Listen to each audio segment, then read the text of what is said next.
যদি কখনো দেখেন যে একটা তরু তাজা অনেক বড়সড় ভয়ঙ্কর রূপ একটা সিংহ আপনাকে দৌড়ে ধরতে আসতেছে, এবং যদি আপনি দেখেন দৌড়াতে দৌড়াতে এসে আপনাকে খামচে দিয়েছে আর সেখান থেকে আপনি লাফ দিয়ে এমন এক খপ্পরের মধ্যে পড়ে গেছেন, তখন সিংহ আর আপনাকে পেল না, তাহলে বোঝা গেল আজরাইল আপনার দুয়ারে এসে গেছে, কিন্তু আপনি অল্পের জন্য বেঁচে গেছেন, এরকম কিছু বুঝতে পেরেছেন। তাহলে আপনার হায়াত আছে, কিন্তু একটা ফাড়া কেটে গেল।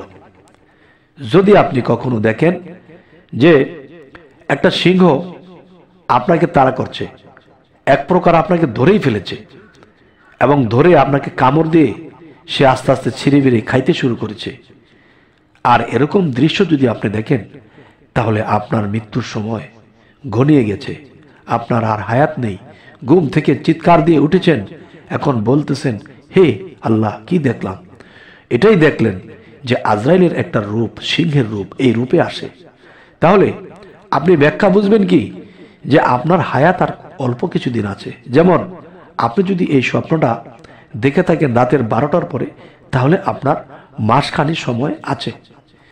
বিসমিল্লাহির রহমানির রহিম। হে সমস্ত জগতবাসী, হে সমস্ত মুসল্লিগণ, হে সমস্ত আল্লাহর সাধনকারীগণ, আপনাদেরকে সামনে রেখে আজকে এই আলোচনাগুলো করব। আর সেই আলোচনা হবে কোরআন থেকে স্বপ্নের ব্যাখ্যা।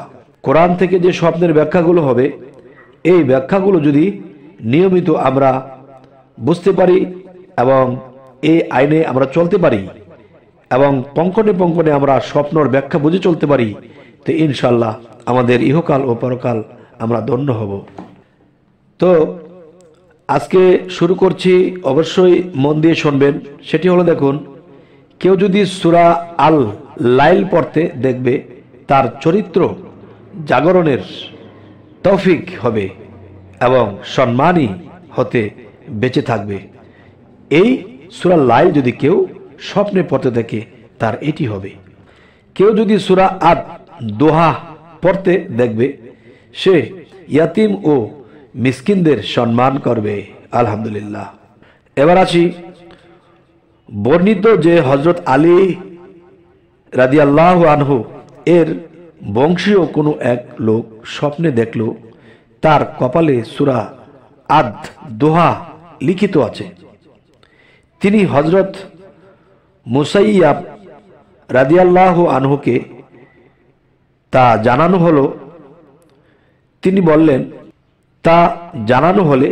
তিনি বললেন তার মৃত্যু নিকটে এসেছে, ফলত পরবর্তী রাত্রেই তিনি মৃত্যুবরণ করবেন। আচ্ছা, এবার আসি, কেউ যদি সূরা আলাম নাসরাহ পড়তে স্বপ্নে দেখে, তাহলে এর স্বপ্নের ব্যাখ্যা কি হবে? এর স্বপ্নের ব্যাখ্যা হবে, ইসলামের জন্য আল্লাহ তাআলা তার অন্তর খুলে দিবেন, সুবহানাল্লাহ, এবং তার যাবতীয় কাজ কর্ম সহজ করে দিবেন এবং চিন্তা ভাবনা দূর করে দিবেন।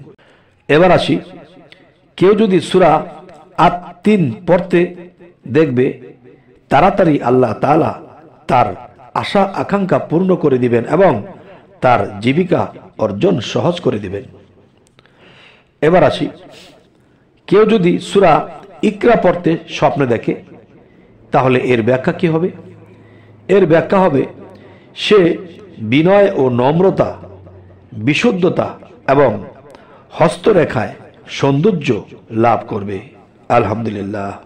এবার আসি, যদি কেউ স্বপ্ন দেখে সূরা আল কদর পড়তে, কিংবা বেশিরভাগ পড়েছে কিংবা পুরোটা পড়েছে, এই স্বপ্নটি যখন দেখবে, তখন তার ব্যাখ্যা কি হবে?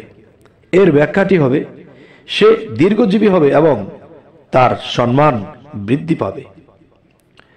এবার আসি, কেউ যদি স্বপ্ন দেখে সূরা আল বাইয়িনা পড়তে দেখে, তাহলে এর ব্যাখ্যা কি হবে? এর ব্যাখ্যা হবে, আল্লাহ তাআলা তার হাতে এক পথভ্রষ্ট সম্প্রদায়কে হেদায়েত দান করবেন। সুবহানাল্লাহ, আলহামদুলিল্লাহ। এবার আসি, কেউ যদি সূরা আজ জিলজাল পড়তে স্বপ্নে দেখে, তাহলে এই স্বপ্নের ব্যাখ্যা কি হবে? এই স্বপ্নের ব্যাখ্যাটি হবে মহান আল্লাহ তাআলা তার দ্বারা কাফেরদের অন্তরে ও পায়ে কম্পন সৃষ্টি করবেন। সুবহানাল্লাহ, আলহামদুলিল্লাহ। এবার আসি, কেউ যদি সূরা আল আদিয়াত পড়তে স্বপ্নে দেখে তাহলে কি বুঝবে? কেউ পুরোটা পড়েছে স্বপ্নে, কেউ কিছু আংশিক পড়েছে, তাহলে এর ব্যাখ্যা কি হবে?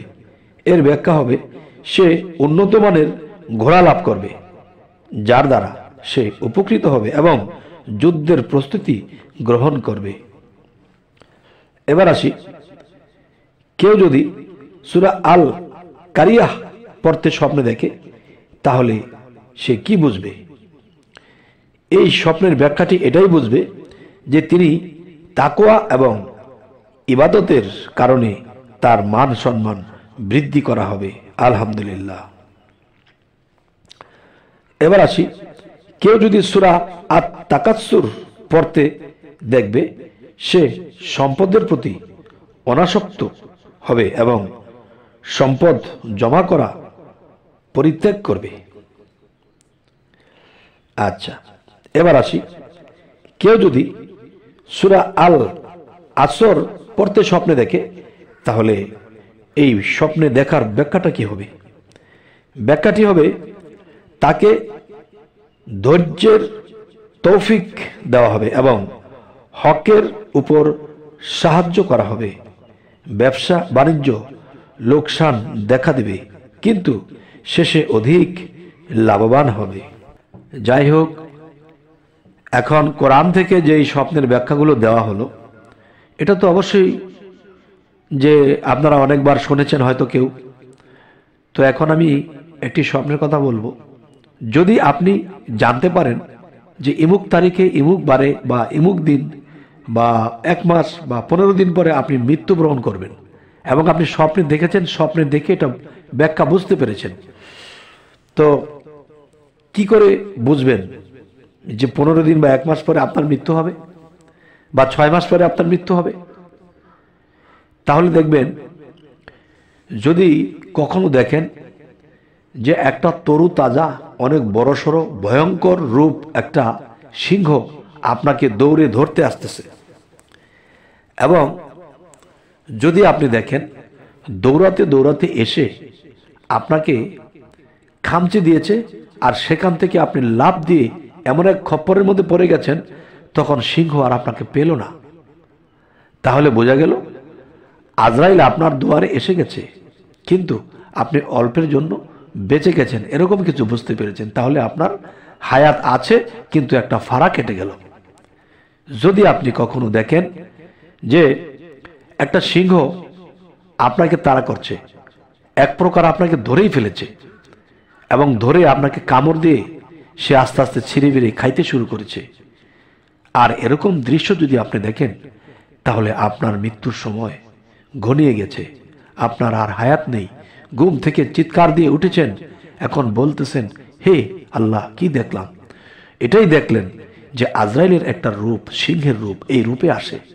তাহলে আপনি ব্যাখ্যা বুঝবেন কি যে আপনার হায়াত আর অল্প কিছুদিন আছে। যেমন আপনি যদি এই স্বপ্নটা দেখে থাকেন রাতের 12টার পরে, তাহলে আপনার মাসখানি সময় আছে।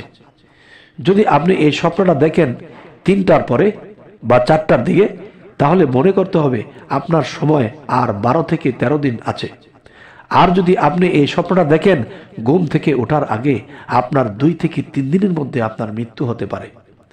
তবে হে সমস্ত জগতবাসী, এই যে স্বপ্নের কথাগুলো, এগুলো একেবারে প্র্যাকটিক্যাল প্রমাণ, যা আমি কখনো নিজে অনুভব করেছি, দেখেছি এবং আমি কখনো শুনেছি। তবে যেদিন আমি প্র্যাকটিক্যাল প্রমাণ পেয়েছি যে আমাকে সিংহ তাড়া করেছিল, সেদিন আল্লাহর কাছে আমি কাঁদতে কাঁদতে কাঁদতে কাঁদতে বলেছি, আল্লাহ, তুমি যদি আরো হায়াত দারাজ না করো, তাহলে আমি তো তোমাকে খুশি করে, তোমাকে আমি সন্তুষ্ট করে পৃথিবী থেকে যেতে পারবো না, তাহলে কি নিয়ে তোমার কাছে যাব?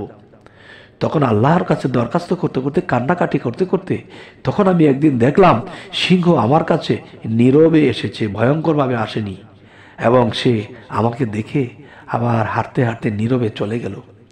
তার ভয়ঙ্কর রূপ ছিল না। তার মানে কি, সে যেহেতু চলে গেছে, আল্লাহ আমার ডাক কবুল করেছে, আল্লাহ আমাকে দেখিয়ে দিল, দেখো তোমার কাছে সিংহ এসে আবার ফিরত চলে গেছে। তবে হে সমস্ত জগতবাসী, অবশ্যই স্বপ্ন জগৎ মানতে হবে। এই স্বপ্নের ব্যাখ্যার উপরে নির্ভর করে কিন্তু একজন নবীকে আল্লাহ প্রেরণ করেছেন। সেই নবীটিকে হজরত ইউসুফ আলাইসাল্লাম, তিনি স্বপ্নের ব্যাখ্যার পারদর্শী ছিলেন। তো আমরাও আস্তে আস্তে স্বপ্নের পারদর্শী হয়ে যাব। আমরা নিজের মৃত্যুর খবর কেন, অন্যের মৃত্যুর খবরও বলতে পারবেন যদি স্বপ্নের ব্যাখ্যা কেউ পারদর্শী হতে পারে। তবে হে সমস্ত জগতবাসী, আমাদের এই চ্যানেলের আলোচনা যদি আপনাদের ভালো লাগে অবশ্যই সাবস্ক্রাইব করে নেবেন এবং পরবর্তীতে যেন ভালো আলোচনা দিতে পারি। তো সকলেই ভালো থাকবেন। আল্লাহ হাফিজ।